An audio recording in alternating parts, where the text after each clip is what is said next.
kooxda wasaaradda maalgashiga Somaliland ayaa gool-kulaagayaal 19 uga soo badisay kooxda wasaaradda xiriirka golayaasha iyo arrimaha dastuurka Somaliland sidaana ku qaaday koobkii kooxaha heerka saddexaad garoonka Hargeysa Stadium degmada Axmed Dhagax ee magaalada Hargeysa.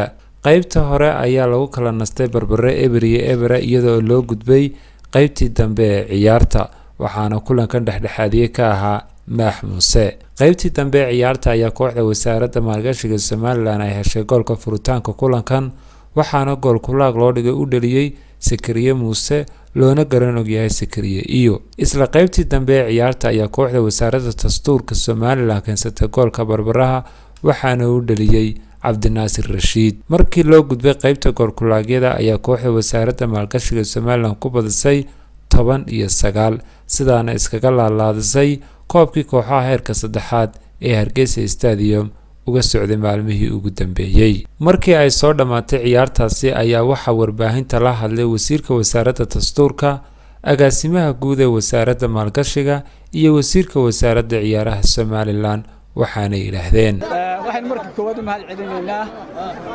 wasaaradda dhalinyarada iyo ciyaaraha oo runtii muujisay inay hana qaadeen ciyaaraheenu kooxaha labada kooxood maanta ciyaarayay ee ah kooxda xiriirka golayaasha iyo arrimaha dastuurka iyo kooxda maalgashiga waxay u muuqanayeen laba kooxood oo xul qaran ah.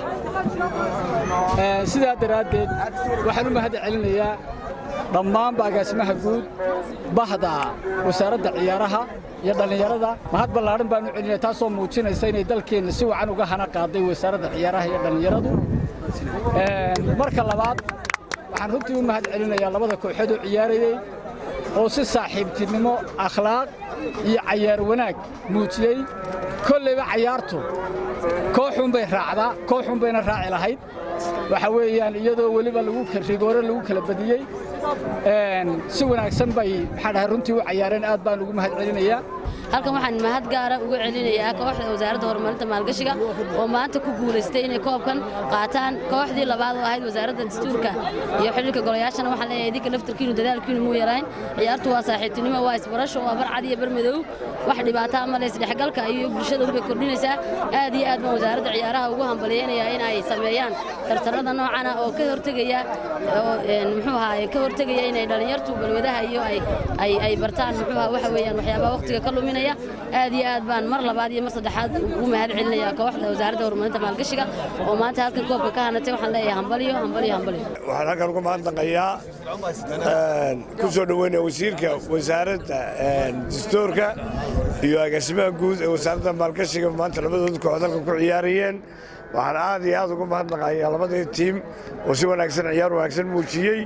waxaanu ku guulaystay kooxdii maalgashiga laakiin wasaaradda dastuurkuna ma yaraysan rikooryaal baa laga helay weliba 10 dhaafay oo intaa la isdaba socday. aad iyo aad baan uga mahadnaqayaa. waxaan kaloo ugu mahadnaqayaa nimadii kale jahaysadaa kala qaatay. si kastaba kooxda wasaaradda maalgashiga Somaliland ayaa gool-kulaagayaal 19 uga soo badisay kooxda wasaaradda dastuurka Somaliland sidaana ku qaaday koobkii kooxaha heerka saddexaad garoonka Hargeysa Stadium degmada Axmed Dhagax ee magaalada Hargeysa. Axmed Taye Qaran, wararka Malcab, magaalada Hargeysa.